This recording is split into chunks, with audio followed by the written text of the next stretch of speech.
इस कार्यक्रम के पुण्यार्जक हैं श्री सुमतिनाथ स्वामी जैन श्वेतांबर मूर्ति पूजक संघ, रामदास पेठ, नागपुर। किसी के दुख में दुखी होने की ताकत है या नहीं है?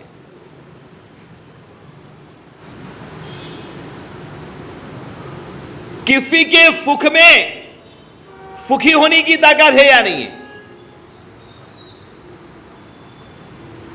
शायद किसी के दुख में तो दुखी और भी हो सकते हैं व्यक्ति,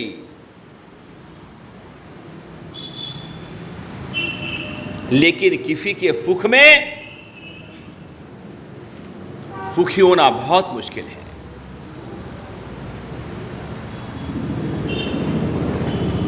आपके पास एक कार है,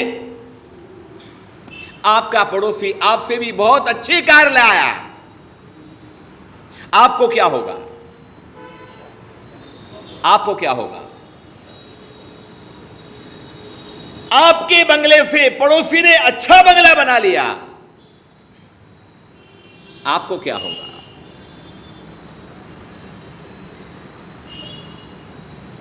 आपके दोस्त की भी शादी हुई, आपकी भी शादी हुई, लेकिन आपसे भी आपके दोस्त की शादी ज्यादा अच्छी हुई, आपको क्या होगा? आपके अंकल के भी लड़के हैं, आपके भाई हैं, आपसे ज्यादा अच्छी जॉब उनको लग गई, आपको क्या होगा? किसी के दुख में दुखी होने की कैपेसिटी तो रखो ही रखो,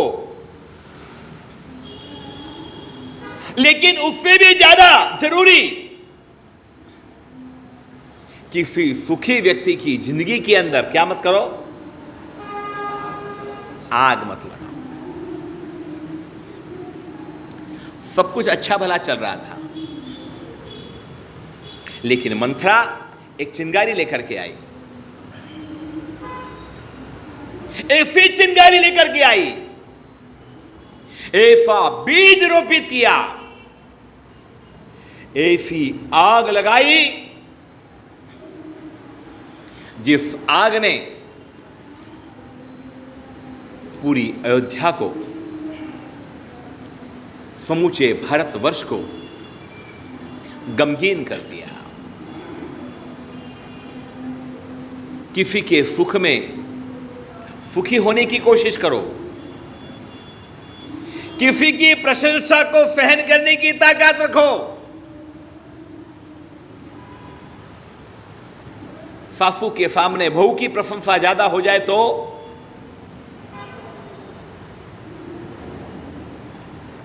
और बहू के सामने उसका पति मां की प्रशंसा करे तो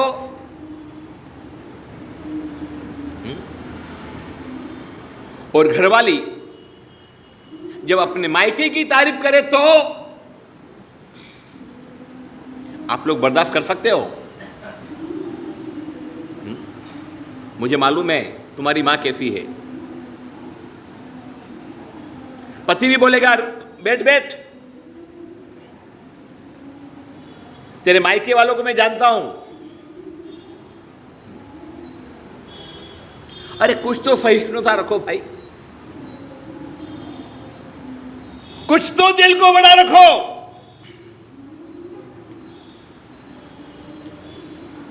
किसी के मरते हुए देख करके दिल में कभी कभी दया तो आ जाती है, उनके प्रति संवेदना भी कभी कभी आ जाती है, लेकिन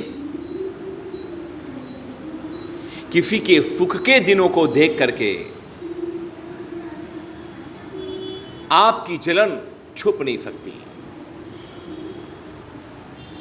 ये कॉलेजों में भी अक्सर यही होता है, किसी एक लड़के के अच्छे दोस्त बन गए, दूसरे को सुहाता नहीं है, उनका सर्कल बन गया, उनका फ्रेंड का झोन बन गया, दूसरे लोगों को सुहाता नहीं है। दुश्मनी कुछ भी नहीं है, बस एक ही बात की टीफ है कि ये व्यक्ति मेरा खास था, इसका कैसे बन गया। और संघर्ष चालू हो गया, संग्राम चालू हो गया।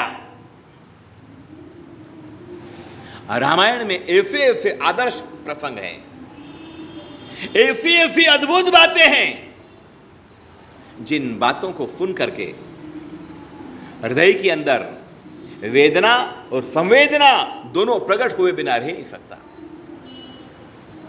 आप सब नागपुर के हो। जैन रामायण के अंदर एक घटना नागपुर की है, इस गांव की है, इस शहर की है। रामायण की कहानी है, बड़ी अद्भुत कहानी है, बड़ी मार्मिक कहानी है। लंबी तो बहुत है, लेकिन मैं तो उसका सारी आपको बताऊंगा। अयोध्या की इक्ष्वाकु वंश परंपरा में एक बहुत बड़ा यशस्वी राजा हुआ। राजा का नाम था विजयराज। उसकी पत्नी का नाम था हेमचूला और उनके दो बेटे हुए। बड़े बेटे का नाम था वज्रबाहु, छोटे बेटे का नाम था पुरंदर। हेमचूला सन्नारी थी, धार्मिक थी, पतिव्रता थी, धर्मनिष्ठ थी। राजा का कोई लेना देना नहीं था, और अक्सर पुरुषों का भी कोई लेना देना नहीं रहता धर्म ध्यान से। वो सारा डिपार्टमेंट होल एंड फुल आपको सौंपा हुआ है। क्या करना क्या नहीं करना आप जानो। पुरुषों को तो कोई ज्यादा लेना देना रहता नहीं है। मां हेमचूला ने अपने दोनों बेटों के संस्कार दिए। दोनों बेटे थे, एक बड़ा था वज्रबाहु, छोटा था पुरंदर। लेकिन वज्रबाहु बड़ा अंतर्मुखी था, धार्मिक था, बड़ा रूपवान था, बड़ा सौंदर्यवान था, अद्भुत था, जबरदस्त था। शादी की कोई इच्छा नहीं थी। लेकिन एक दिन की घटना है, इसी नागपुर का राजा था इबवाहन। ये बड़ी पुरानी नगरी है, ये बड़ी बहुत प्राचीनतम नगरी है, रामायण में उल्लेख है इसका। इस नगरी का रामायण में उल्लेख है। बोलो हमारे कौन से तीर्थंकर का कल्याणक है? बोलो हमारे कौन से तीर्थंकर का कल्याणक है यहां पर?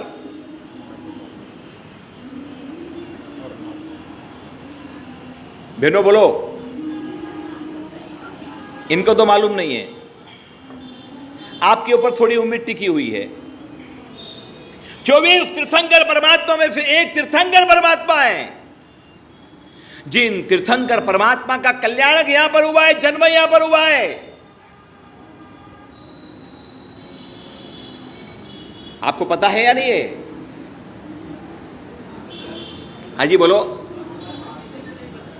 किसने नहीं बताया? मैं बता रहा हूं, प्रमाणित बता रहा हूं, साक्ष्य के साथ बता रहा हूं, सबूत के साथ बता रहा हूं। बोलो कौन से तीर्थंकर भाई? बोलो, अरे जोर थी बोलो ने बेन। अरनाथ भगवान નું શું થયું? કયું કલ્યાણ, કેટલા કલ્યાણક થયા? કેટલા કલ્યાણક થયા અરનાથ ભગવાનના? अरनाथ परमात्मा है, 24 तीर्थंकर परमात्मा से एक परमात्मा है अरनाथ भगवान। और अरनाथ परमात्मा की ये कल्याणक भूमि है साहब। जन्म यहां पर हुआ अरनाथ भगवान का।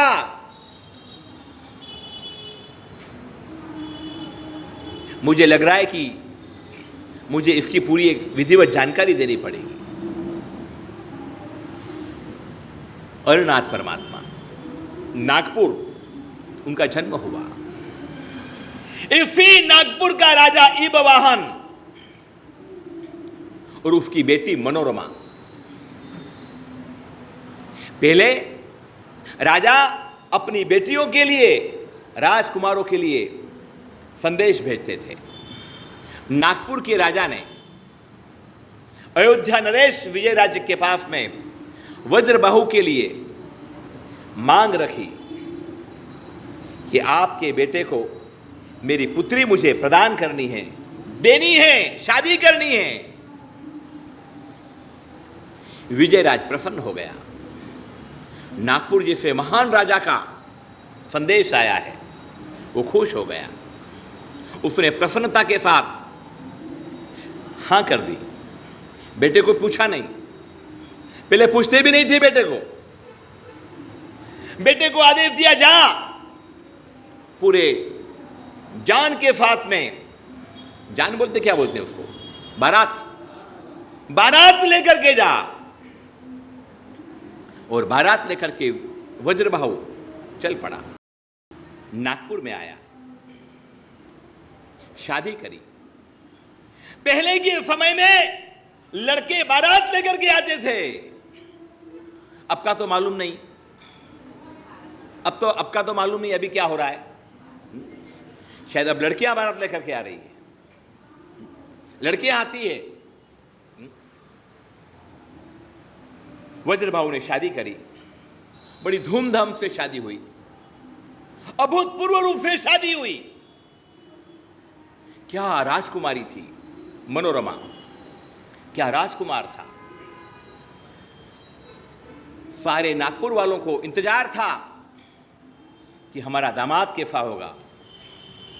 वो देखा, राजकुमार वज्रबाहु को देख करके उनकी खुशियां रौनक में छा गई। क्या जोड़ी बनाई है।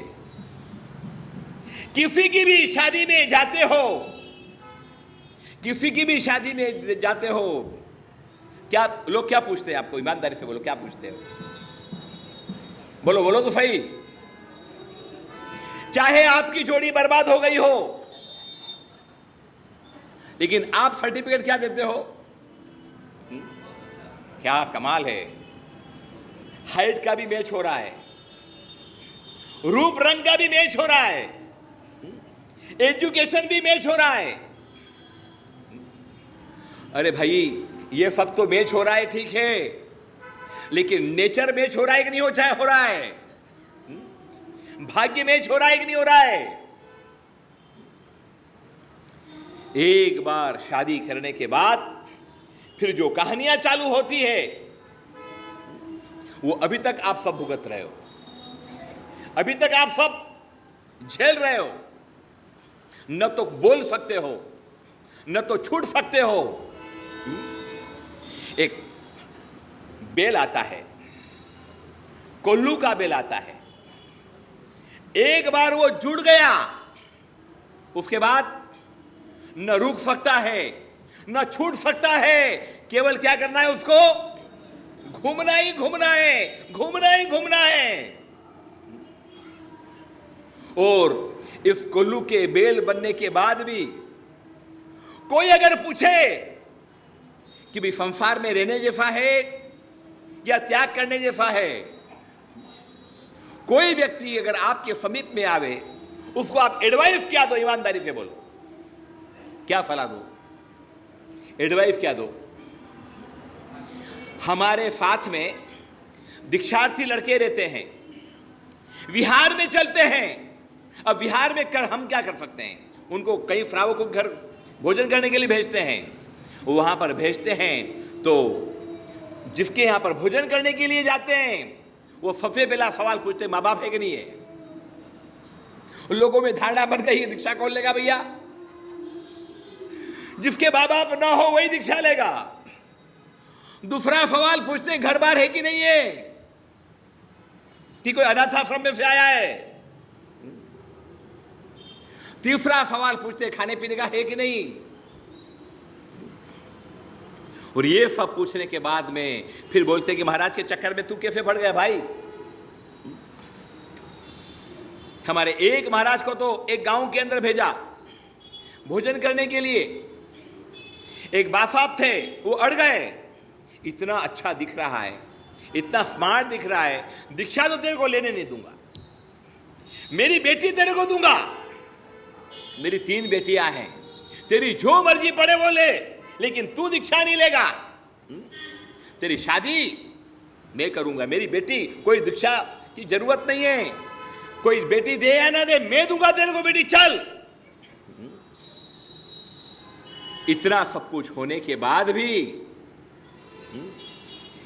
इतना सब कुछ प्रहार झेलने के बाद भी मन में कभी वैराग्य आया कि नहीं आया? ये अमर कहानी है नितिन भाई, आ अमर कहानी છે નાગપુરની, अद्भुत कहानी है। जैन रामायण में उसका उल्लेख आता है। अभी 3-4 दिन से मैं वाल्मीकि व रामायण की ज्यादा बात कर रहा हूं, पर आज मैंने सोचा कि भाई आज ये इस प्रसंग को मुझे कहना है। शादी हो गई, राजकुमारी मनोरमा अब युवराज्ञी बन गई, शादी हो गई।